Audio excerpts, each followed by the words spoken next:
fatal. Pero bueno, entonces, tomando en consideración ya todo lo que se les dijo y también una observación, que esta sección 67 únicamente de casi 100 y pico de alumnos que tuvieron a bien, ahorita no estamos contestando preguntas, Carla, por favor, tuvimos este problema, que son muy pocos los alumnos que se incorporan, lamentablemente, ¿verdad? Entonces, consejo nuevamente, patojos, no como profesional, no como alguien que les auxilia, no, como alguien, como le dije al doctor, tratamos de ver a qué solución le podemos dar algunas cuestiones. Pónganse las pilas, pónganse las pilas. Y si en algo se les puede apoyar, vamos a ver de qué manera podemos apoyarles. Pero pónganse las pilas, sean conscientes en ese sentido. Bueno, entonces, bueno, no habiendo más cuestión que manifestarles, estimados amigos, para que no pierdan el tiempo, van a iniciar prontamente ahorita el contenido académico. Ya les había manifestado también por instrucción que van a continuar con el contenido. Ahorita no se va a solventar ninguna cuestión en preguntas, dudas, tareas, nada. Van a continuar con el contenido académico que tienen por carga y pues bueno, esa es la información que tenemos a bien por desarrollar. Y bueno, doctor, muy buenas tardes, bienvenido. Ya ha sido socializar la información de algunos comentarios que hemos platicado, efectivamente. Pues voy a estar aquí por cualquier situación. Entonces, estimados compañeros, por favor, pongamos atención, doctor, les cedo el uso de la palabra. Con permiso, compañeros.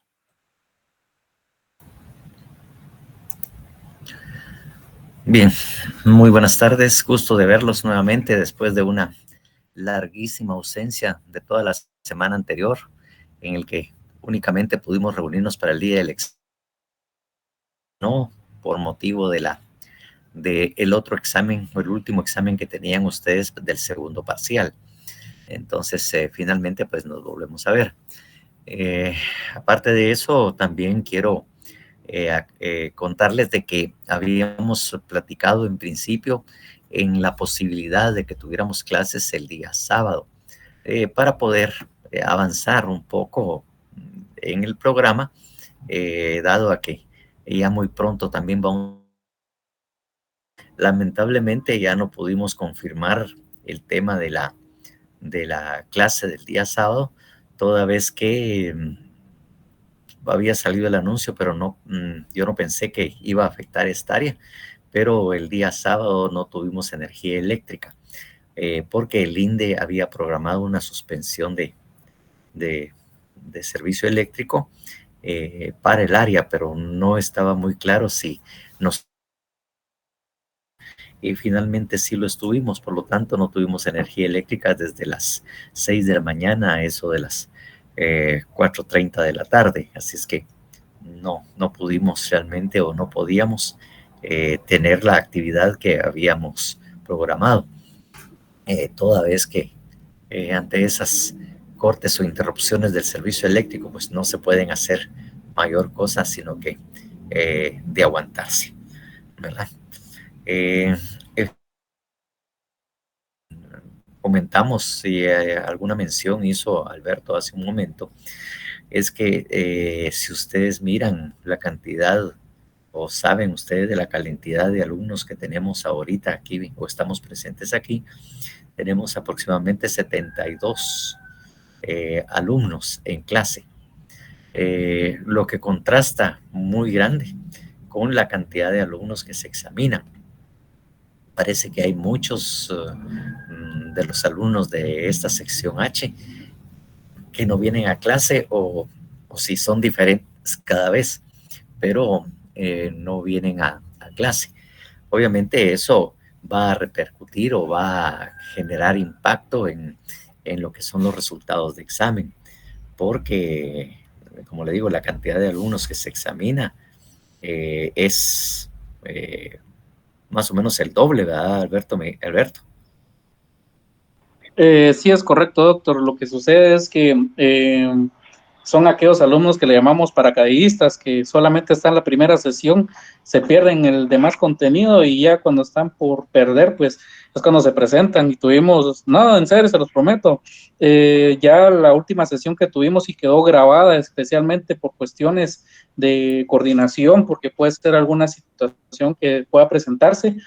manifestarles oportunamente que no es, como dice el doctor, son pocos los compañeritos que se presentan y de alguna manera su motivo han de tener. Ahí conocemos, ¿verdad, chicos? Pero sí, sucede, pero sí tuvimos 283 alumnos en sesión, si no estoy mal, ajá, un poco más. Es correcto, doctor.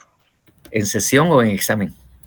En el examen, en la sesión que se les hace de forma regular con las cámaras abiertas y micrófonos en silencio, para que calculen ellos la cantidad de alumnos restantes.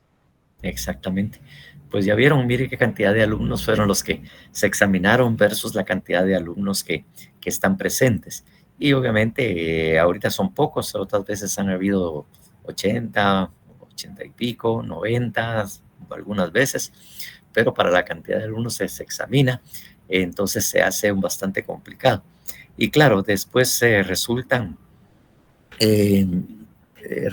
alegando por su resultado del examen, pero lamentablemente es porque no vienen a clases y muchas de las respuestas del examen son de las cosas que de alguna manera hemos explicado acá.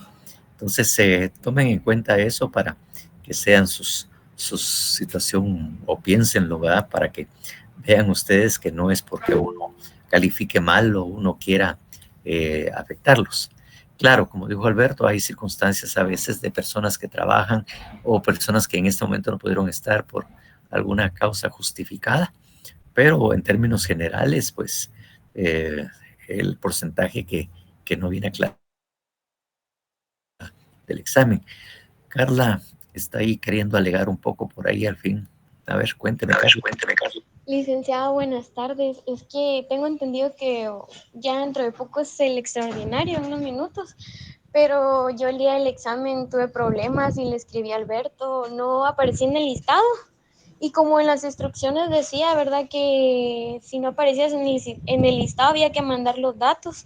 O sea, yo ese día sí hice mi examen, pero, o sea, tuve problemas con mi computadora y con el internet, pero no recibí ninguna respuesta y no sé si lo voy a poder hacer. No sé. No sé. ¿Qué tiene ¿Qué por ahí? tiene por ahí? ¿Algo, Alberto? ¿Algo, Alberto?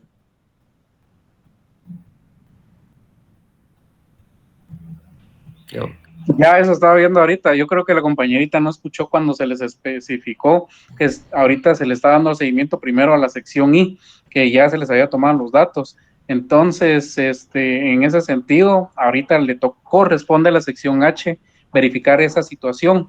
Entonces, si por alguna cuestión efectivamente ella no aparece,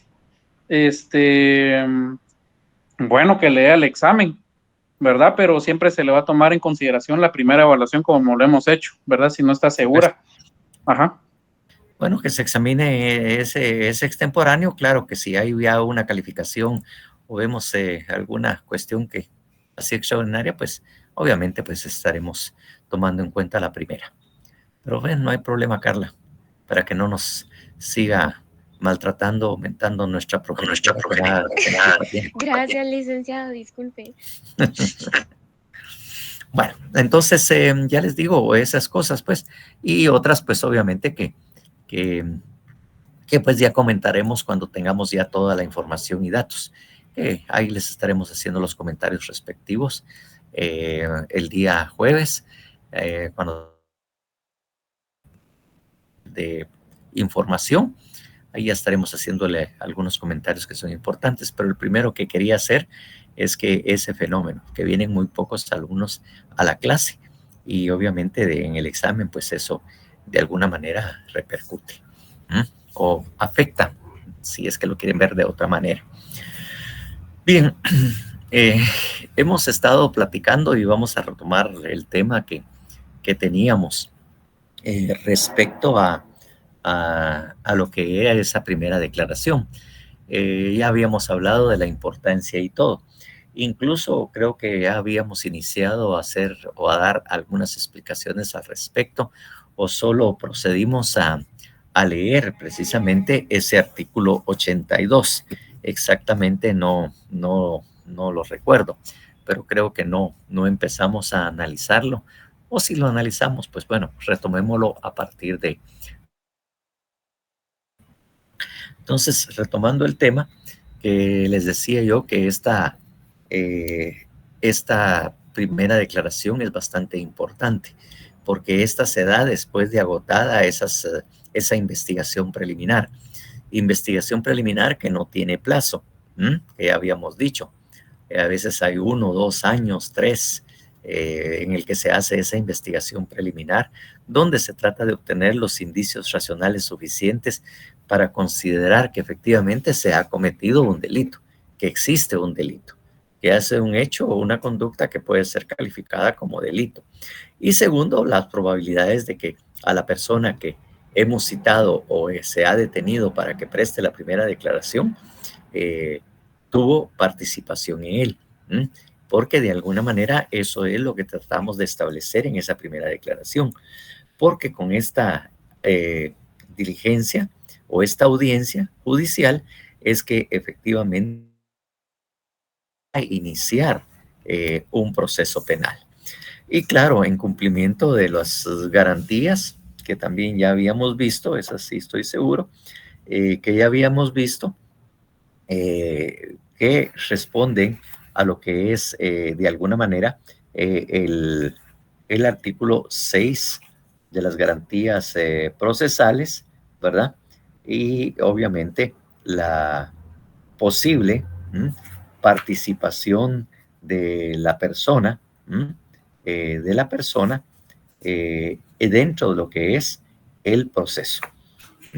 Entonces, bajo esas circunstancias es que el juez valorará toda esta investigación previa para efectivamente determinar si ha lugar o no a la iniciación de un proceso penal.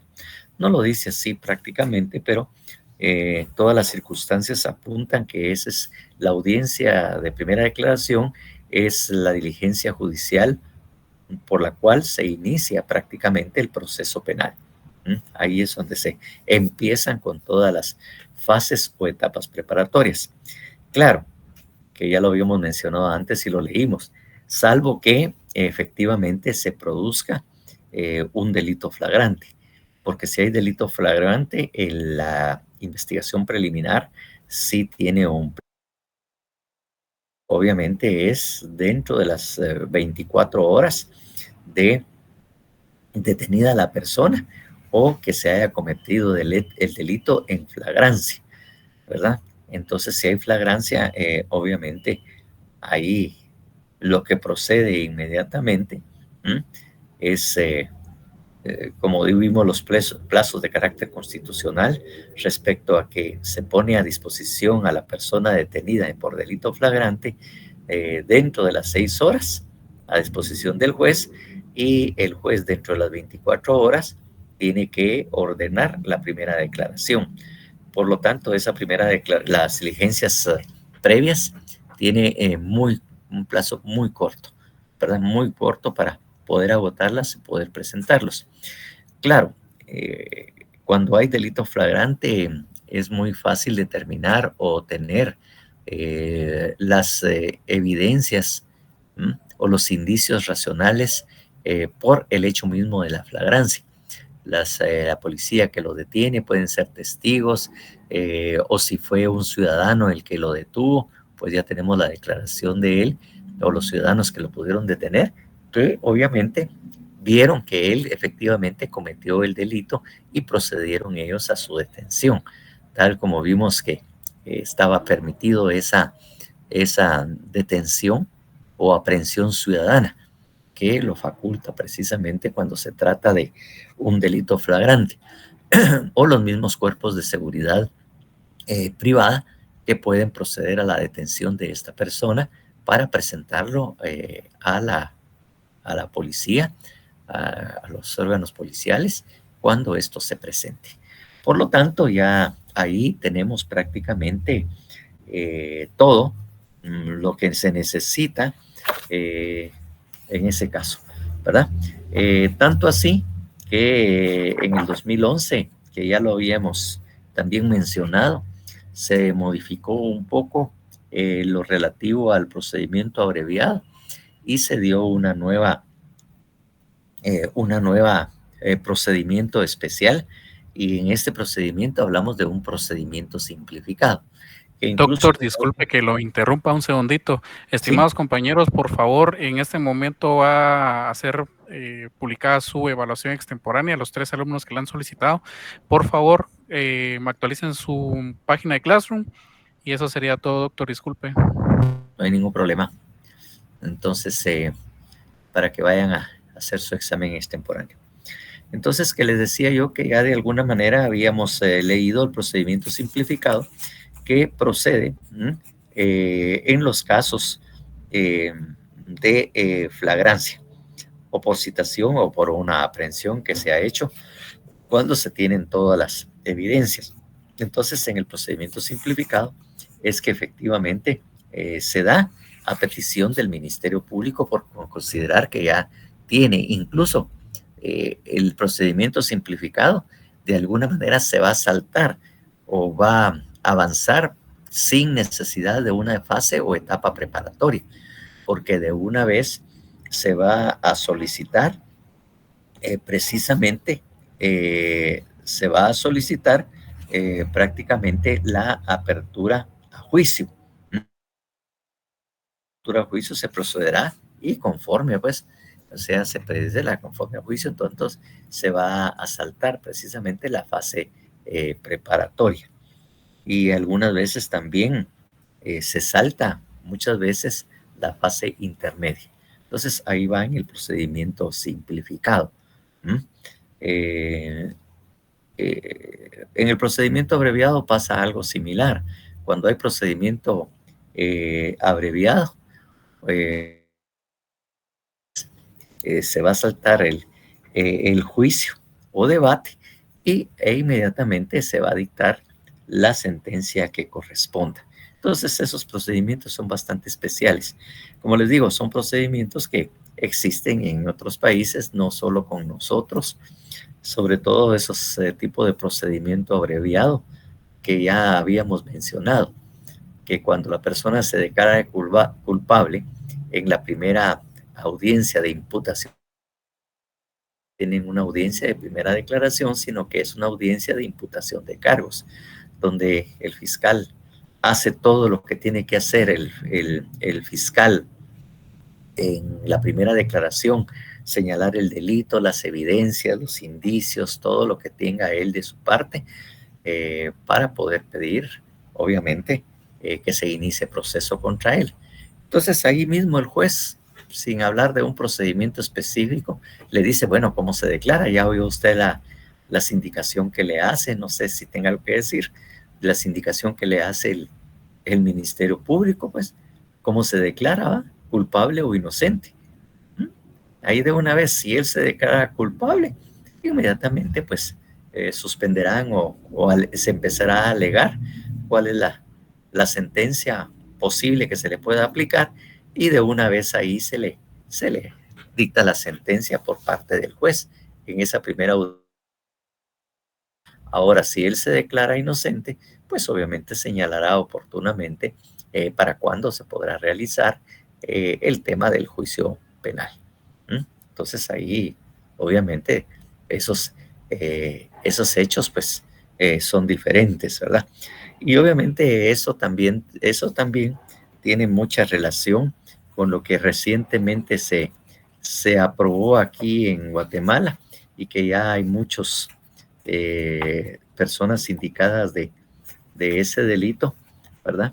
En el cual ya han utilizado precisamente esto que todavía resulta novedoso, que es prácticamente la aceptación de cargos, ¿verdad? Que ya obviamente también ya es un procedimiento especial de aceptación de cargos, que es prácticamente lo que de alguna manera también se hace. O sea que eso existe en la mayoría de procesos en diferentes países. Es decir, ¿para qué vamos a ir a gastar o que vamos a perder tiempo en todo este procedimiento si la persona ya se aceptó los cargos, aceptó de alguna manera la responsabilidad, ¿verdad? O obviamente, bajo ese, porque, y de una vez el juez, al aceptar y agotar el trámite, tal y como está regulado en el artículo 464 y 465, pues de una vez dicta la sentencia que corresponde, sin necesidad de tanto de fase intermedia, aunque puede ser en la fase intermedia, y sin necesidad de juicio o debate, sino de una vez se dicta la sentencia. Algo muy particular en el procedimiento abreviado, que lo señalo de una vez, aunque después lo podemos ver, que fíjese en que el juez, al analizar la prueba ofrecida o señalada por el Ministerio Público, puede incluso absolver a la persona, porque el Ministerio Público está de acuerdo en el procedimiento abreviado, lo oye, se les indica y todo lo demás, pero el juez puede, obviamente, dictar también una sentencia absolutoria. No necesariamente debe de ser una sentencia condenatoria. Entonces, que son cuestiones muy, muy especiales que tiene precisamente en esto, que de una vez el juez dicta la sentencia. O, bueno, obviamente también puede el juez también negarlo, pues, pero si se hace, de una vez puede emitir la sentencia. Bueno, pero esas son cuestiones que se pueden dar, ¿no? Durante este procedimiento. Pero obviamente, siguiendo todos los pasos, esos son todas las posibilidades que tiene, obviamente, o se pueden dar, o por estas mismas circunstancias que se dan dentro del desarrollo de la audiencia de primera declaración. Entonces, volviendo obviamente al 82, en el que se da todas las circunstancias y todas las diligencias que se deben de practicar dentro de él, por favor, alguien que lo lea, porque ya lo habíamos leído, para poder volver a ponernos en sintonía de lo que es el artículo, para que después procedamos a explicar cada uno de esos numerales. Por favor, alguien y por favor lo lea así, pero así despacio y con buena letra para que vayan comprendiendo lo que ahí está regulado. Álvaro, por favor. Muy bien, licenciado. Artículo 82. Desarrollo. La audiencia se desarrollará de conformidad con lo siguiente. Inciso 1. El juez concederá la palabra al fiscal para que intime los hechos al sindicado, con todas las circunstancias de tiempo, modo y lugar. Su calificación jurídica provisional, disposiciones legales aplicables y descripción de los elementos de convicción existentes. Inciso 2. Si el sindicado acepta declarar, el juez le dará el tiempo para que lo haga libremente. Inciso 3. Después de declarar, el sindicado puede ser sometido al interrogatorio y del defensor. Inciso 4. El juez concederá la palabra al fiscal y al defensor para que demuestren y argumenten sobre la posibilidad de ligarlo a proceso, debiendo resolver en forma inmediata. Inciso 5. El juez concederá nuevamente la palabra al fiscal y al defensor para que demuestren y argumenten sobre la necesidad de medidas de coerción, debiendo el juez resolver en forma inmediata. Inciso 6. El fiscal y el defensor se pronunciarán sobre el plazo razonable para la investigación. El juez deberá fijar día para la presentación del acto conclusivo y día y hora para la audiencia intermedia, la cual deberá llevarse a cabo en un plazo no menor de 10 días ni mayor de 15 días, a partir de la fecha fijada para el acto conclusivo. Una vez presentado el acto conclusivo, se entregará copia del mismo a las partes que lo soliciten, y se dejará a disposición del juez las actuaciones y medios de investigación para que pueda examinarlos hasta la fecha fijada para la audiencia. Inciso 7. El querellante legalmente acreditado podrá intervenir en la audiencia a continuación del fiscal. En cada una de sus intervenciones, las partes no podrán oponerse a la presencia del querellante en la misma. La víctima presente en la audiencia podrá ser escuchada si así lo desea. Bueno, entonces aquí tenemos, como ven ustedes, hubo una reforma al numeral en ese último párrafo, que se convirtió en el 7, ¿verdad? El querellante acreditado podrá intervenir en la audiencia a continuación del fiscal en cada una de sus intervenciones. En el 2016 se cambió porque en la versión original del Código Procesal Penal, en el artículo 82 establecía la discusión o establecía que la participación del querellante adhesivo se daba si era aceptada por ¿cómo se llama? La persona sindicada o su defensor. Entonces se dejaba a discreción de la defensa si el querellante tenía o no participación en esa primera declaración. Claro está, porque todavía no había una causa iniciada o no había un proceso o había un delito claramente establecido o alguien que pudiera haber sido responsable. Entonces se generaba la discusión, ¿verdad? Y en cierto momento, en un proceso que yo tuve casi en los principios, sucedió algo muy divertido en que el juez estaba diciendo, mire, pero si él ya está acreditado, ya se le aceptó como querellante, entonces sí puede estar en la audiencia y que tal y tal cosa. Discúlpeme, le dije, señor juez, pero usted recuerda que el artículo tal, en tal inciso, dice que sí es aceptado como eso, y yo no lo estoy aceptando a él, no quiero que participe. Pero si están de acuerdo, no. ¿Y usted, señor sindicado, no está de acuerdo? No, lo que diga mi abogado. Pero el juez de alguna manera parece que nos estaba tratando de como un poquito el brazo para que dijéramos que sí, ¿verdad? Y obviamente, así muy sencillamente, no, yo no estoy de acuerdo, no quiero que participe. Ah, pero mire que no sé qué, porque creo que a él se le había escapado que existía ese término. Entonces, pero ya después se le dio participación bastante amplia al querellante. Decirles que este código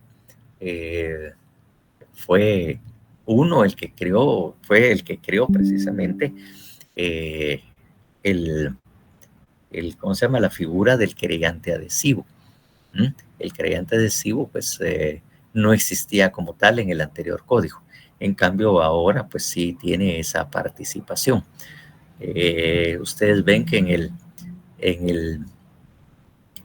o lo que vieron ya en la película, han visto que, por ejemplo, en el sistema anglosajón no existe la figura de querellante adhesivo. No existe. El único que está en la mesa es el Ministerio Público. No existe la figura de querellante.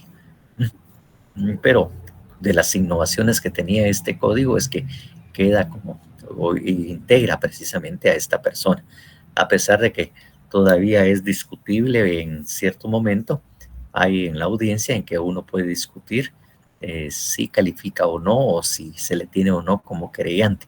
Incluso todavía en el juicio o debate se puede someter a discusión si participa o no, ¿verdad? Si participa o no persona. Lo que pasa es que hay precisamente dentro de lo que es el juicio o debate algo que no le prestan mucho atención. Ya saben que esa mala costumbre que yo tengo de estar leyendo y revisando cada una de las cosas que aquí tenemos, ¿verdad? Y efectivamente, dentro del de lo que es el debate, hay una pequeña cláusula que efectivamente señala de que el querellante tiene que pedir autorización, solicita autorización para poder prestar presente. Es un requisito y que se tenga como querellante. Entonces es algo que efectivamente no muy se utiliza y muchos abogados creo que ni la vean oportunamente, porque ahorita estoy tratando de establecer, pero tiene que prácticamente ser autorizada su participación en el debate por el juez, y él tiene que pedir, mire, solicito que se me acepte mi participación. Entonces, eso es algo que también está señalado, y oportunamente les voy a indicar en dónde está eso, pero tenemos mucho tiempo para la cuestión del debate. Entonces, eso también es utilizable. Y decir que no se tome en cuenta lo que se ha hecho por parte del querellante, porque el código establece que tiene que solicitar su participación previo a, y hasta el momento en toda la audiencia, él no lo ha hecho. Y eso también no es que uno se lo saque del sombrero o de la manga, sino que está claramente establecido en la ley. Entonces, ¿por qué no lo voy a utilizar yo? ¿Verdad? Entonces, eso he utilizado en algunas veces. E incluso, ahí les voy a dar otra cuestión que en la otra sección se me olvidó también señalárselos en la otra sección. Bueno, entonces vienen ustedes y aquí en esta primera parte lo que hace es darle la palabra al fiscal. Obviamente aquí lo que va a plantear prácticamente el Ministerio Público es su teoría del caso. Esto de la teoría del caso también está regulado precisamente, de alguna manera se hace mención dentro del código, ya oportunamente en unos artículos van a ver. Es decir, lo que está haciendo en esta primera declaración es planteando el problema al juez y mostrando con la evidencia o los indicios que tiene la probabilidad de que se haya cometido un delito y que probablemente lo pudo haber cometido la persona a la cual se le está sindicando el hecho, y cuáles son los indicios que él tiene para poder demostrar o asumir de que él pudo haberlo cometido. Entonces, eso es lo que el Ministerio Público está haciendo para dar cumplimiento a algunas garantías procesales en el cual requiere o exige precisamente que de alguna manera se haya cometido un delito. Si ustedes miran, aunque ya lo leímos, el artículo 6, posterioridad del proceso. Solo después de cometido un hecho punible se iniciará proceso por el mismo. Entonces, lo que trata de demostrar el Ministerio Público, lo mismo, o que lo señala. Entonces, él lo que tiene que demostrar es que se cometió un delito para que efectivamente el juez oportunamente diga, sí, vamos a iniciar el proceso. Vuelvo a repetirles algo que creo que a ustedes también ya se los había mencionado, que nosotros, el Ministerio Público, o sea, nosotros trabajamos sobre hechos ocurridos con anterioridad.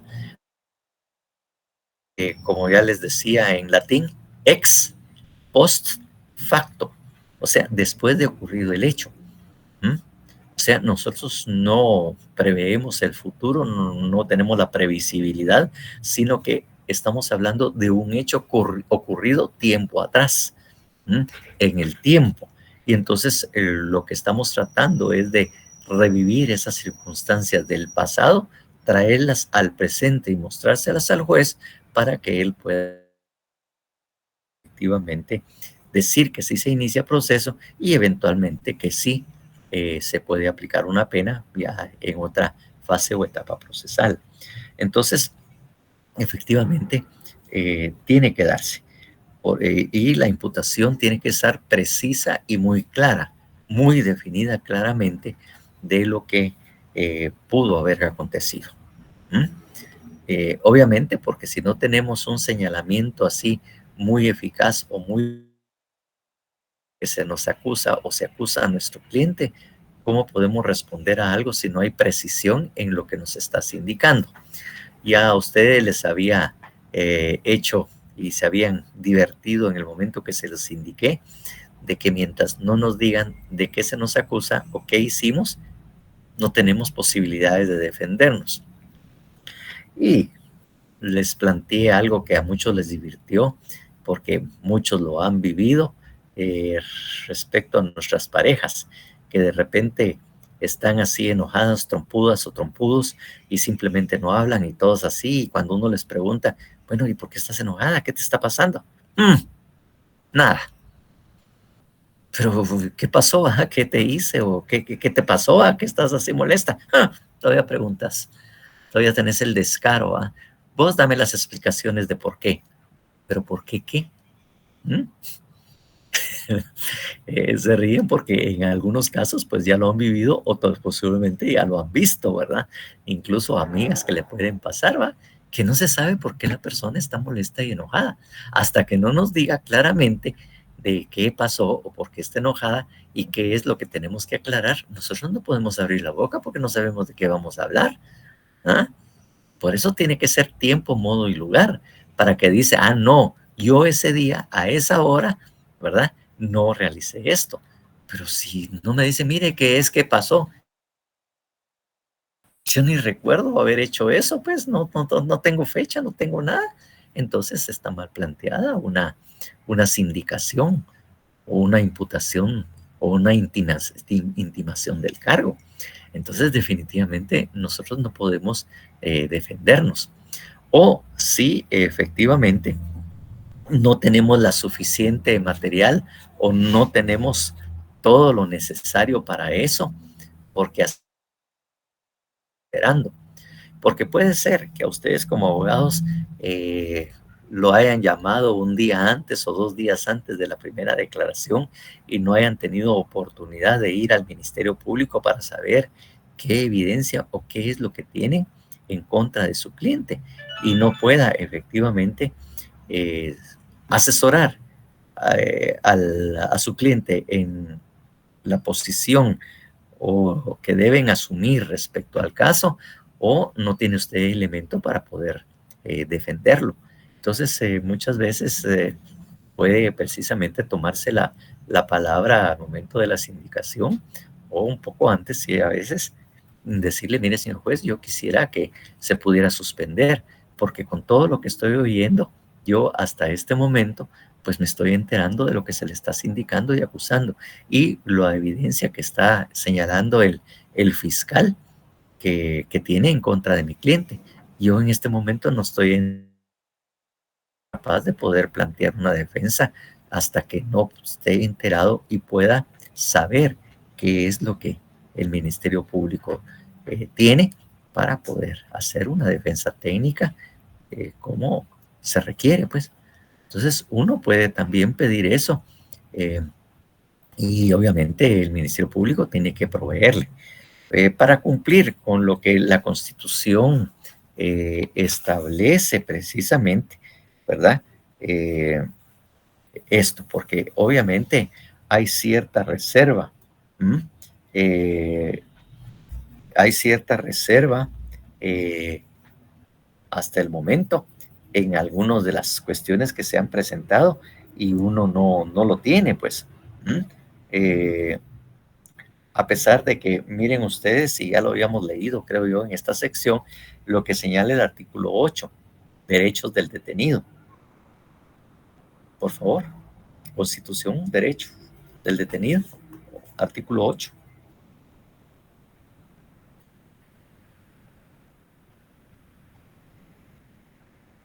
Artículo 8. Derechos del detenido. Todo detenido deberá ser informado inmediatamente de sus derechos en forma que le sean comprensibles, especialmente que puede proveerse de un defensor, el cual podrá estar presente en todas las diligencias policiales y judiciales del detenido, en declarar, sino ante autoridad judicial competente. Bueno, tiene que estar enterado. Miremos también en lo que es la presunción de inocencia. Bueno, ahí miremos lo cual es lo más importante respecto a esto. Por favor, el 14 constitucional. Artículo 14. Presunción de inocencia y publicidad del proceso. Toda persona es inocente mientras no se le haya declarado responsable judicialmente en sentencia debidamente ejecutada. El ofendido, el Ministerio Público y los abogados que hayan sido designados por los interesados, en forma verbal o escrita, tienen derecho de conocer personalmente todas las actuaciones, documentos y diligencias penales sin reserva alguna y en forma inmediata. Sí, alguna es, lo que pasa es que separaron algún pero es alguna, sin reserva alguna. Entonces tenemos derecho precisamente a enterarnos, a ver que tiene el Ministerio Público para poder plantear una defensa técnica adecuada para el caso que se le está indicando. Claro, en cuanto que las actuaciones son públicas, es en el sentido de que solo estas personas pueden enterarse. Públicamente se supone que no deben enterarse de más personas, porque claramente la Constitución dice quiénes pueden estar o pueden tener acceso a esta información, ¿no? Dice el detenido, el Ministerio Público y el detenido, el ofendido, ¿verdad? Son los que tienen derecho a conocer personalmente todas estas actuaciones. Solo estas personas, de acuerdo a la Constitución, son precisamente quienes pueden efectivamente enterarse, ¿verdad? Ahí dice quiénes son, porque ahí habla de publicidad del proceso, y públicamente solo estas personas del segundo párrafo deben de tenerlos. Es algo que constitucionalmente rompía muy frecuentemente cuando estuvo la CICIG, porque había un día que, no sé si ustedes recuerdan, pues tal vez los jóvenes no tanto, porque no había una que se había llamado o denominado miércoles de CICIG, donde aparecía el Ministerio Público, el fiscal del caso, la fiscal general Viván Velázquez de la CICIG y todo, donde públicamente señalaban todas las indicaciones y todos los hechos, la evidencia obtenida, pues, en contra de esa persona. Entonces, de alguna manera, ahí se violentaba precisamente la reserva que debería tener el público respecto al caso que se estaba presentando en contra de esta persona, porque estaba reservado, o de acuerdo a la Constitución, solo era para las personas prácticamente que en ella se indican, ¿verdad? Que eran las personas que deberían enterarse. Pero estos hacían un show, una conferencia donde también citaban los medios de prueba y hacían toda la sindicación desde ese momento. Ya la opinión pública, la prensa y la gente prácticamente ya creían que era culpable. Incluso habían publicaciones o hechos que alguien decía sin saber. Dice, ¿para qué perder el tiempo en un proceso? De una vez denle 20 años de prisión. O sea, como quien dice, obviémonos el proceso penal y de una vez condénenlo, ¿va? Porque con la presentación que hacían en televisión, prácticamente esa presunción en la realidad, porque a todos estaban condenando. O sea, había una condena pública del caso. Y obviamente eso ya lo sabemos, que solo es el Estado a través del organismo judicial quien puede condenar precisamente a una persona, ¿verdad? Que el Ministerio Público puede investigar, pero lo que pasa es que ahí el juicio prácticamente lo hacía la opinión pública. Ellos ya creían que la persona era culpable. Entonces era tal la presión que se hacía en los jueces que, a pesar de que pudieran haber visto de que la persona tenía algunas circunstancias que le podrían favorecer, ya hasta tenía temor de poder decir lo contrario, porque se le venía toda la prensa encima, pues. Ya incluso ahí hubo problemas ya desde esa época, que era con todo lo bueno que pudo haber hecho la CICIG, esta era una cuestión que era muy cuestionable, porque obviamente también, adivinen quién también tuvo algunos casos que defendían las circunstancias y se miraba bastante mal y contraria precisamente, porque de alguna manera los jueces ya estaban presionados, la opinión pública ya había emitido sentencia, ¿verdad? Y obviamente si en algún momento el juez al diligenciar la prueba en el juicio, ellos decían, mire, o a la primera declaración, ellos dictaban una falta de mérito, imagínense cómo se le iba la opinión pública, los comentarios y todo en contra del juez, a pesar de que él había tratado de actuar con imparcialidad y aplicando el derecho como corresponde. Entonces, como le digo, dentro de lo bueno que pudo haber hecho, también hacían cosas terribles, cosas malísimas, ¿verdad? Que efectivamente, y a veces trataban de evitar que uno tuviera acceso a esas diligencias o a esas investigaciones. También me vi enfrentado a esas circunstancias y alegaba estos derechos constitucionales. Bueno, de acuerdo a eso, tenemos o no podemos dejar de leer, que ya lo habíamos visto de todas maneras, no podemos dejarlo de ver lo que considera o es el artículo 314 del Código Procesal Penal, que ya como les digo, lo habíamos leído, pero volvámonos para ponernos en sintonía nuevamente en cuanto a la publicidad de los actos, ¿no? Precisamente, y que el Ministerio Público, bajo ciertas circunstancias excepcionales, que ahora ya no es excepcional, parece la norma general, cuando se trata de perseguir a lo que son operadores de justicia o ciertos casos delicados, ellos acuden a la reserva y abusan de este derecho, que también ya de alguna manera también hasta el partido político Semilla también ha sufrido precisamente esto. Miremos el 314, por favor, del Código Procesal Penal, claro.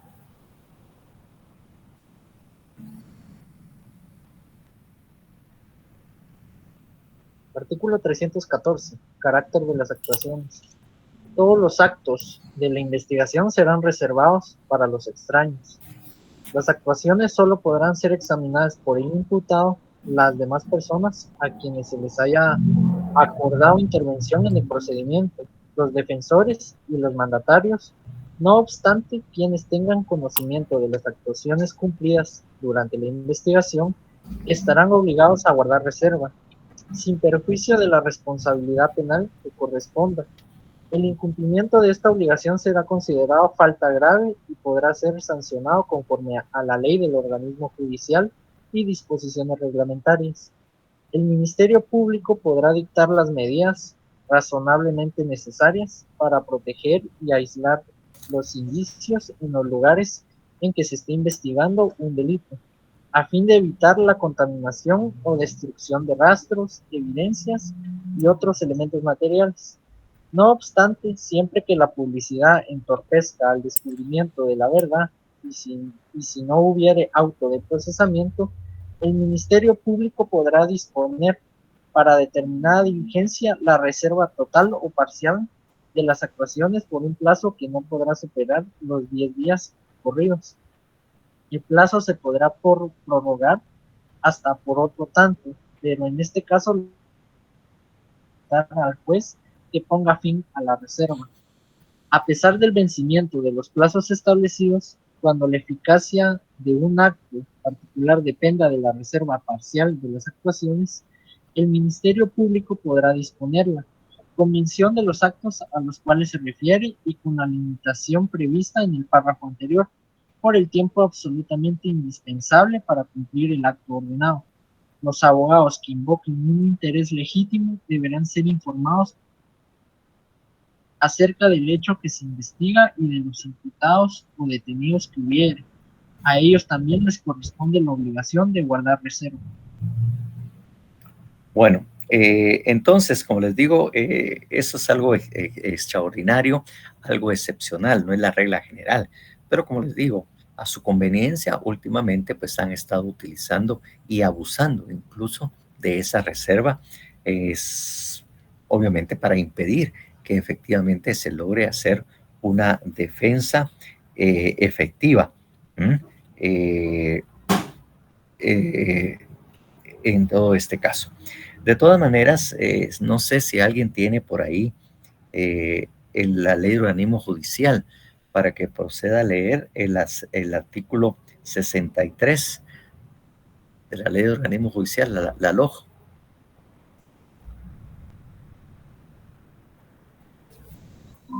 Artículo 63. Publicidad.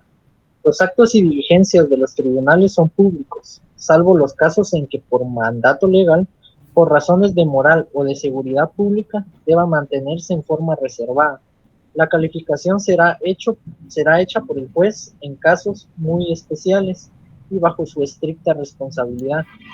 En todo caso, los sujetos procesales y sus abogados tienen derecho a estar presentes en todas las diligencias o actos de que se trate y a hacer las observaciones y protestas que procedan y en general enterarse de su contenido. Bueno, entonces ahí tenemos precisamente los casos en que expresamente resiste alguna reserva, ¿verdad? Hay leyes especiales que también regulan este tipo de cosas por la naturaleza de los delitos, ¿verdad? Sobre todo lo que es lavado de dinero o cuestiones de muy especiales o delitos muy especiales. Pero la verdad es que, como le digo, la reserva está dictaminada para los extraños al proceso.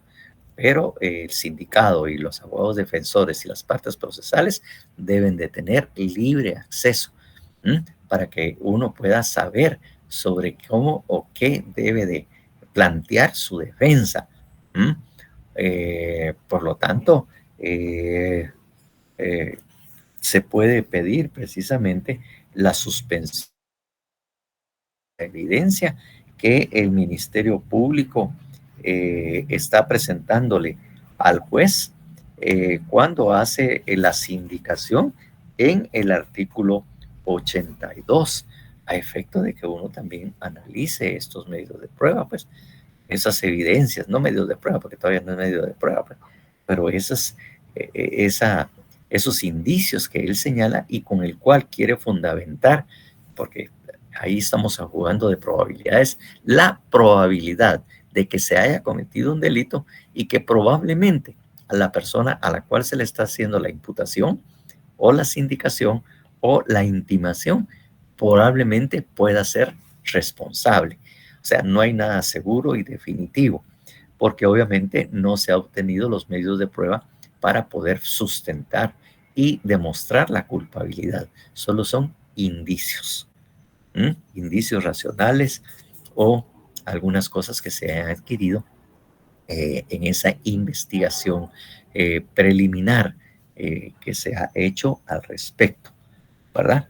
Entonces, por eso debe haber mucha claridad respecto al hecho sobre las evidencias que se tiene, porque si está mal planteada, pues obviamente uno como abogado son las cosas que señalará en el momento procesal oportuno, de que no es procedente lo que está haciendo el hecho, o que el hecho puede ser ese delito y no puede ser ese otro. Entonces, eso es lo que se alega, pues, precisamente, que no es probable que eso haya sucedido. Entonces, después de haber hecho todo el Ministerio Público, enseñado su teoría del caso, ¿verdad? Entonces ya procede efectivamente a lo que dice el numeral 2, ¿verdad? Si el sindicado acepta declarar, el juez le dará tiempo para que lo haga libremente. Entonces simplemente él podrá declarar o no si él quiere, o mantenerse callado y decir no, no quiero hablar. Entonces efectivamente, ¿por qué? Bueno, la verdad es que hay una situación constitucional que en todas las constituciones o en todas las garantías procesales en todos los países existe, pues, los derechos humanos, y que es lo que regula precisamente el artículo 14. El 14 ya lo leímos, analizamos, pero analizamos el segundo párrafo. Pero en este caso, pues lo que tenemos que hacer énfasis, o quiero hacer énfasis, es en el 14, pero en esa primera parte, en ese primer párrafo, que indica que toda persona es inocente mientras no se le haya declarado responsable de sentencia definitivamente ejecutorial. Entonces, yo creo que ya les había hecho la relación, lo había mencionado. Creo que ya lo había dicho a ustedes, que realmente la Constitución nuestra tiene una característica muy, muy especial, una circunstancia que no existe o no está así. Hasta ahora, pues no he sabido de otra Constitución que regule de esta manera. Porque le digo, en todos, incluso en el sistema anglosajón lo tiene, pues, en el hecho de que usualmente se habla ahí de presunción de inocencia. Solo voy a referirme a eso, a pesar de que la denominación es y publicidad del proceso, pero lo que nos interesa es la presunción de inocencia. En casi todas las constituciones, incluso tuve oportunidad y tengo ahí una constitución también brasileña, he visto la constitución argentina también, he tenido oportunidad de verla, y ahí normalmente dice presunción de inocencia. Toda persona se presume inocente. Eso es la forma en que está redactada en todas las constituciones, la presunción. O sea, reitera la denominación de presunción de inocencia, pues. Entonces, ¿qué quiere decir? Que es muy importante, pues, como les digo, cuando uno es abogado tiene que tener mucha claridad sobre qué quiere decir cada una de las palabras. ¿Qué es una presunción? ¿Qué entienden o qué dice el diccionario respecto a qué es una presunción? ¿Verdad? O es algo que todavía no se ha podido comprobar de forma clara. Se cree, se piensa, ¿no? Se cree que es inocente o se piensa que la persona, ¿verdad?, se es inocente. Deduzco que podría ser inocente, ¿verdad? Eso es lo que de alguna manera dice, ¿verdad? Entonces, todavía no es algo absoluto. Y dice que puede considerarse, ¿verdad?, casi algo así como se diría una presunción juris tantum, que ya de alguna manera lo hemos visto. Como también esto que dicen que se le da el beneficio de la duda.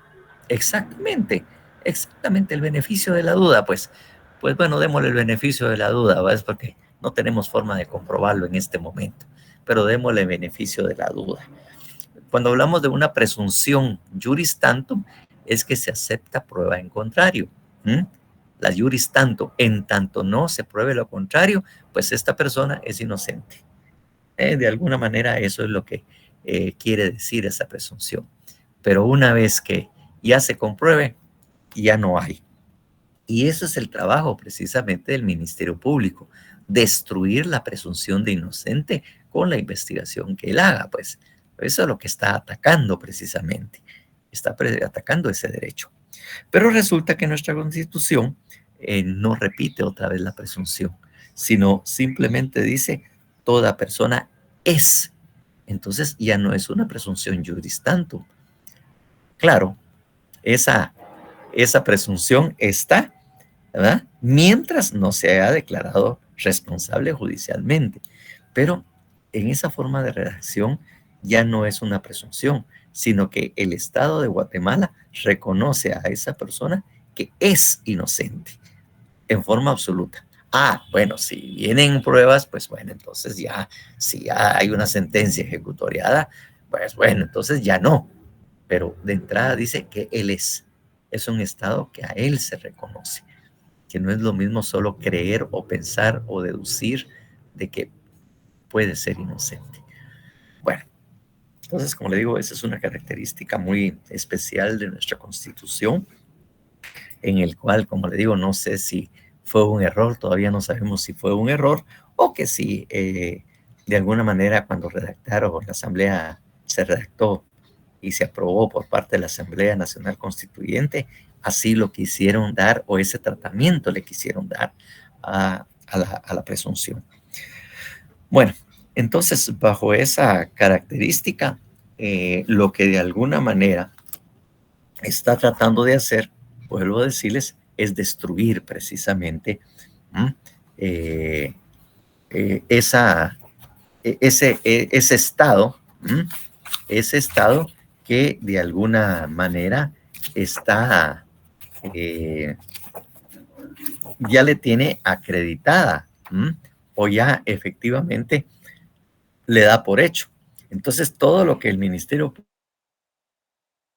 es precisamente de hacer, es precisamente, podrá hacer es precisamente eso.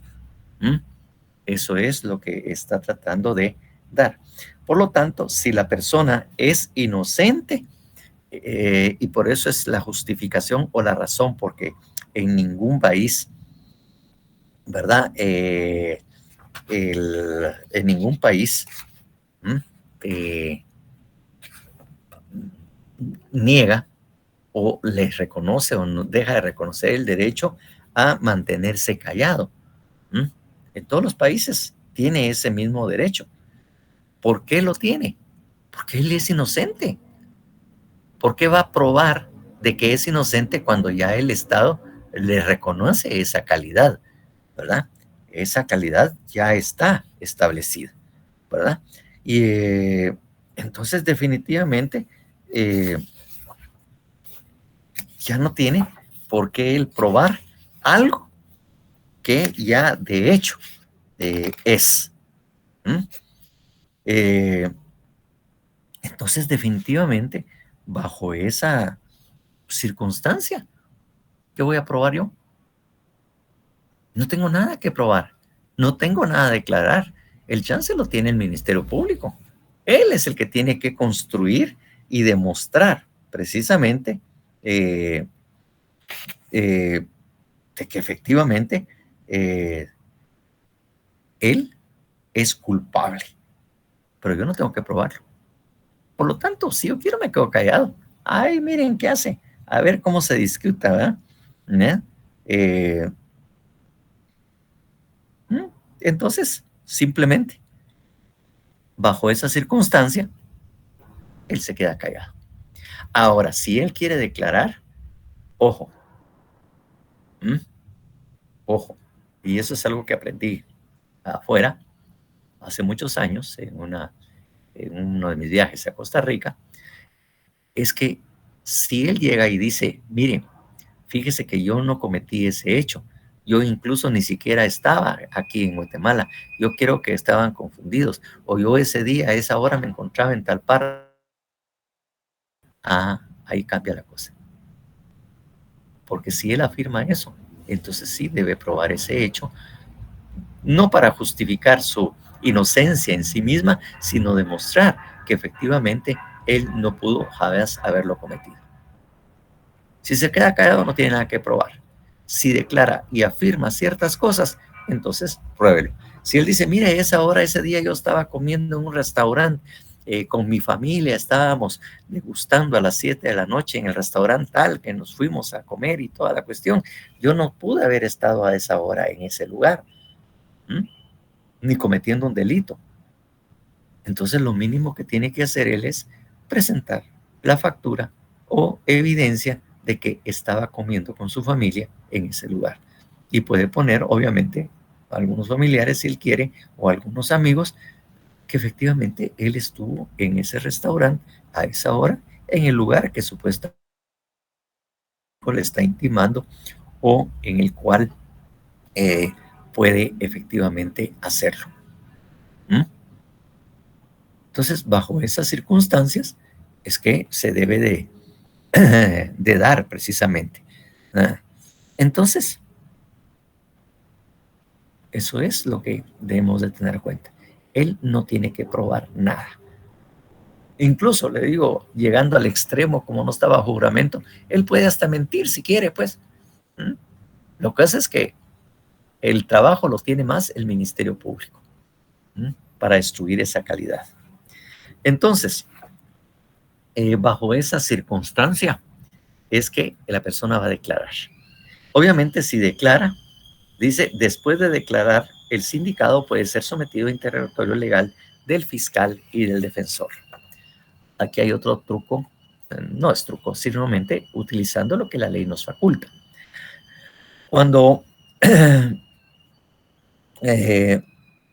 Cuando él hace su declaración, ya vimos que incluso métodos prohibidos para la declaración, se le habla que declaración es libre, que él puede o no hacerlo y puede señalar cualquier cosa, métodos prohibidos. Eso mismo está regulado y ampliado cuando se trata de declaraciones del juzgado dentro del acusado dentro del debate. Entonces, miren ustedes lo que indica el 370, para seguir con la misma tónica que ha tenido la primera declaración. Pero hay algo que les voy a indicar en el segundo párrafo. Por favor, miremos el 370, que esta es una declaración del acusado, pero ya en juicio o debate, porque también ahí se le da oportunidad de hablar si quiere. Por favor.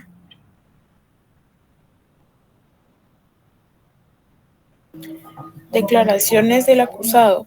Después de la resueltos las cuestiones incidentales, el presidente le explicará con palabras claras y sencillas el hecho que se le atribuye y le advertirá que puede abstenerse de declarar y que el debate continuará aunque no declare. Permitirá, en principio, que manifieste libremente cuando tenga por conveniente sobre la acusación. Podrá interrogarlo el Ministerio Público, el querellante, el defensor y las partes civiles en ese orden. Luego podrán hacerlo los miembros del tribunal, si lo consideren conveniente. Si el acusado se abstuviere de declarar, total o parcialmente, o incurriere en contradicciones respecto de declaraciones anteriores que se le pondrán de manifiesto, el presidente ordenará de oficio o a petición de parte la lectura de las mismas declaraciones, siempre que se hubiera observado en ellas las reglas pertinentes. Posteriormente a su declaración y en el curso del debate, se le podrán formular preguntas destinadas a aclarar su situación. Bueno, entonces ven, esa primera parte coincide o casi dice lo mismo que dice en la primera declaración. O sea que las reglas son las mismas. Las condiciones son similares, tanto en aquella primera declaración como la siguiente declaración que puede hacer, porque él puede seguir declarando y manifestándose cuantas veces él quiera y solicitar audiencias porque quiere agregar algo o quiere manifestar algo, pues. Y eso es un derecho que lo podemos ver, que hoy ya lo leímos, que puede declarar cuantas veces él quiera, pues, siempre y cuando no sea solo para perder el tiempo.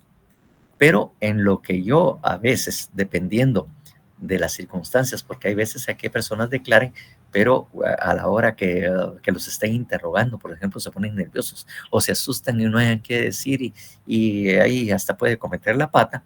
Entonces, fíjense que este artículo, en el segundo párrafo, que es la parte que les enseño, dice, si el acusado se abstuviere de declarar total o parcialmente. O sea, él puede declarar para total o parcial, ocurriera en contradicciones, ¿verdad? Entonces, yo lo que he hecho es aconsejar. Entonces, que la persona, al momento de declarar, sí, acepto declarar parcialmente. Entonces, él declara, bueno, entonces, me abstengo de declarar y contestarle a las preguntas del fiscal. ¿Cómo está eso? La primera vez que lo utilicé en un caso que estaba defendiendo al Consejo Municipal de Misco en relación a alguna escuela de cuentas, de problemas de finanzas y malos manejos financieros. Entonces yo era de abogado defensor del secretario municipal. Entonces él era una persona algo grande y a veces así un poco nervioso. Entonces Entonces le digo, bueno, él dijo, bueno, ya declaré, pero a partir de este momento me abstengo y no estoy dispuesto a contestar al interrogatorio del Ministerio Público.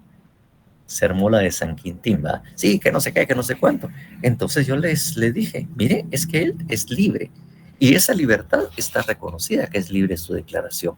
Por lo tanto, lo puede ser parcialmente, tal y como también lo indica, y para que más claridad, está en el 370, en donde dice si el acusado se abstuvo de declarar total o parcialmente.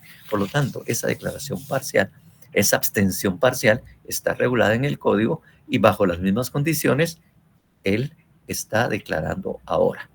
Por lo tanto, de una vez, él de aquí en adelante se abstiene y él no puede ser obligado a declarar porque su declaración es libre, tal y como rezan los artículos el 85. Y antes de eso, le advertirá que también puede abstenerse de declarar que tal decisión no podrá ser utilizada en su contra. Por lo tanto, yo estoy en libertad para declarar o no declarar. ¿Qué les parece el truco? Si es que le podemos llamar truco. Realmente yo estoy aplicando la ley. ¿Es malo de hacer eso? El Ministerio Público, pero si ya declaró que no, sí, pero lo pueden hacer parcialmente. Y él claramente está señalando y toda la cuestión. Y como le digo, yo no he visto esos casos. Y yo creo que fue el primero porque fueron cuando no tenía mucho tiempo el Código Procesal Penal de haber salido, que yo utilicé esa herramienta. Y obviamente, sorpresa, ¿va? Y toda la legata que se armó precisamente por parte del Ministerio Público cuando yo les dije que no. Y no lo pueden obligar a declarar. Y no lo pueden obligar a hacerlo. Porque simplemente él no va a contestar o va a decir, no me acuerdo, no me acuerdo, no me acuerdo. En todo caso.